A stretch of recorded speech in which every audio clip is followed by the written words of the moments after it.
ರಾಷ್ಟ್ರ ರಾಜಕಾರಣದ ಗಮನ ಸೆಳೆದಿದ್ದ ಕ್ಷೇತ್ರ. ಇಬ್ಬರು ಕೇಂದ್ರ ಸಚಿವರನ್ನು ನೀಡಿರುವ ಹೆಗ್ಗಳಿಕೆ.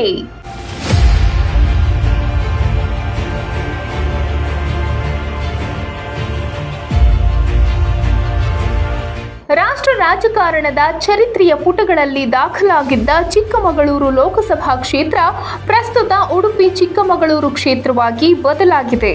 ಪ್ರಧಾನಿಯಾಗಿದ್ದ ಇಂದಿರಾ ಗಾಂಧಿ ಅವರಿಗೆ ರಾಜಕೀಯ ಪುನರ್ಜನ್ಮ ನೀಡುವ ಜೊತೆಗೆ ಕಾಂಗ್ರೆಸ್ನ ಭದ್ರಕೋಟೆಯಂತೆ ಗುರುತಿಸಿಕೊಂಡಿದ್ದ ಈ ಕ್ಷೇತ್ರದಲ್ಲಿ 1998ರಿಂದ ಈಚೆಗೆ ಮತದಾರರು ಬಿಜೆಪಿಗೆ ಹೆಚ್ಚಾಗಿ ಮಣೆ ಹಾಕಿದ್ದಾರೆ.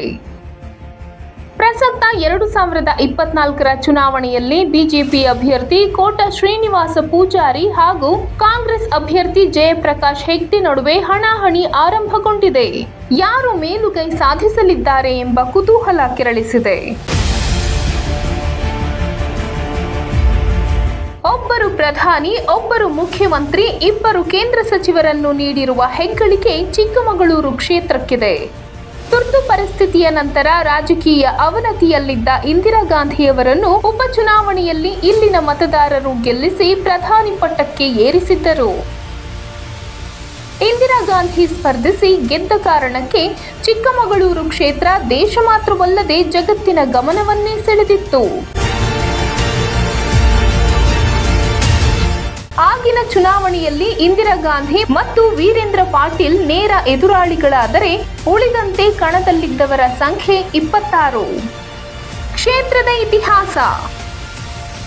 1952ರಲ್ಲಿ ಹಾಸನ ಚಿಕ್ಕಮಗಳೂರು, 1957 ಮತ್ತು 62ರಲ್ಲಿ ಹಾಸನ ಕ್ಷೇತ್ರವಾಗಿತ್ತು.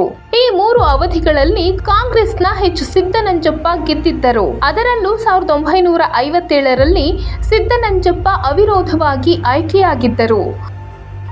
1967ರಿಂದ ಚಿಕ್ಕಮಗಳೂರು ಸ್ವತಂತ್ರ ಲೋಕಸಭಾ ಕ್ಷೇತ್ರವಾಯಿತು. ಆ ವರ್ಷ ಪ್ರಜಾ ಸೋಷಿಯಲಿಸ್ಟ್ ಪಕ್ಷದ ಎಂ ಹುಚ್ಚೇಗೌಡ, 1971ರಲ್ಲಿ ಎನ್ಸಿಜೆಯಿಂದ ಡಿಬಿ ಚಂದ್ರೇಗೌಡ ಗೆದ್ದಿದ್ದರು. 1977ರಲ್ಲಿ ಕಾಂಗ್ರೆಸ್ನಿಂದ ಗೆದ್ದಿದ್ದ ಡಿಬಿ ಚಂದ್ರೇಗೌಡ 1978ರಲ್ಲಿ ಇಂದಿರಾ ಗಾಂಧಿ ಅವರಿಗಾಗಿ ಕ್ಷೇತ್ರವನ್ನು ಬಿಟ್ಟುಕೊಟ್ಟಿದ್ದರು. ತವರು ಕ್ಷೇತ್ರ ರಾಯ್ಬರೇಲಿಯಲ್ಲಿ ಸೋತಿದ್ದ ಇಂದಿರಾ ಗಾಂಧಿ ಅವರಿಗಾಗಿ ಡಿಬಿ ಚಂದ್ರೇಗೌಡರು ಆಗ ಕ್ಷೇತ್ರ ತ್ಯಾಗ ಮಾಡಿದ್ದರು.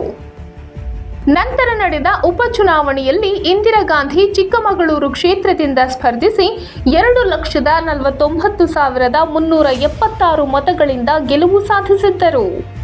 ಎದುರಾಳಿ ವೀರೇಂದ್ರ ಪಾಟೀಲರು 1,72,043 ಮತಗಳನ್ನು ಪಡೆದು ಸೋಲುಂಡರು. ಕ್ಷೇತ್ರದ ಪಾಲಿಗೆ ಈ ಚುನಾವಣೆ ಗಮನಾರ್ಹ. 1980ರಲ್ಲಿ ಕಾಂಗ್ರೆಸ್ನಿಂದ ಡಿಎಂ ಪುಟ್ಟೇಗೌಡ ಗೆದ್ದರೆ 1984ರಲ್ಲಿ ಡಿಕೆ ತಾರಾದೇವಿ ಗೆದ್ದಿದ್ದರು.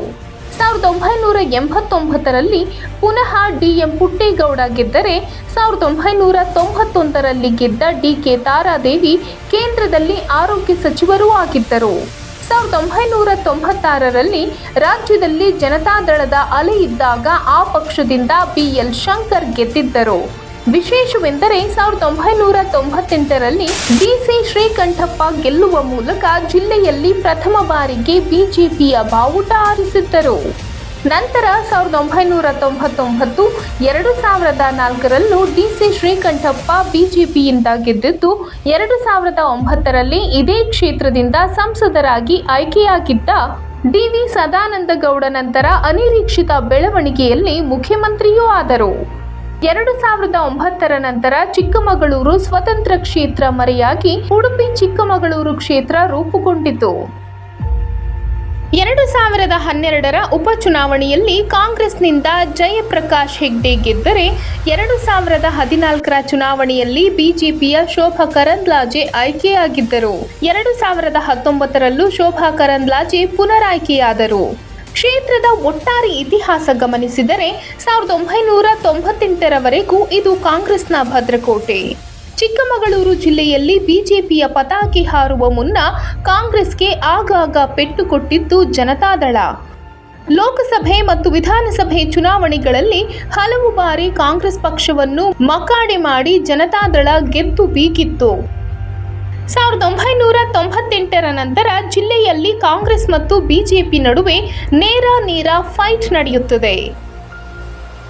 ಕಡೂರು ಮತ್ತು ಮೂಡಿಗೆರೆ ಕ್ಷೇತ್ರಗಳಲ್ಲಿ ಮತ್ತೆ ನೆಲೆ ಕಂಡುಕೊಂಡಿದ್ದ ಜೆಡಿಎಸ್ ಕಳೆದ ವಿಧಾನಸಭೆ ಚುನಾವಣೆಯಲ್ಲಿ ನೆಲಕಚ್ಚಿದ್ದು ಅಸ್ತಿತ್ವಕ್ಕಾಗಿ ಪರದಾಡುತ್ತಿದೆ. ಇನ್ನು ಜಿಲ್ಲೆಯಲ್ಲಿ ಪುಟಿದೇಳಲು ಕಾಂಗ್ರೆಸ್ ಪ್ರಯತ್ನಿಸುತ್ತಿದ್ದರೂ ಮತ್ತೆ ಸ್ವಯಂಕೃತ ಅಪರಾಧದಿಂದ ಪಾತಾಳ ಸೇರುತ್ತಿದೆ. ಜಿದ್ದಾಜಿದ್ದಿನ ಹೋರಾಟಕ್ಕೆ ಸಾಕ್ಷಿಯಾಗಿ ಕಾಂಗ್ರೆಸ್ ಪಕ್ಷಕ್ಕೆ ಪುನರ್ಜನ್ಮ ಕೊಟ್ಟಿದ್ದ ಕ್ಷೇತ್ರ ನಂತರ ದಿನಗಳಲ್ಲೂ ಆ ಪಕ್ಷದ ಭದ್ರಕೋಟೆಯಾಗಿಯೇ ರೂಪುಗೊಂಡಿತ್ತು. ಕೈಗೆ ಜೈ ಎನ್ನುತ್ತಿದ್ದ ಕ್ಷೇತ್ರ ಇತ್ತೀಚಿನ ಚುನಾವಣೆಗಳಲ್ಲಿ ಬಿಜೆಪಿಯತ್ತ ವಾಲಿದ್ದು ಈ ಬಾರಿ ಫಲಿತಾಂಶ ಏನಾಗುತ್ತದೆ ಎಂಬುದನ್ನು ಕಾದು ನೋಡಬೇಕಿದೆ. ಈವರೆಗೆ ಗೆದ್ದವರ ಮಾಹಿತಿ.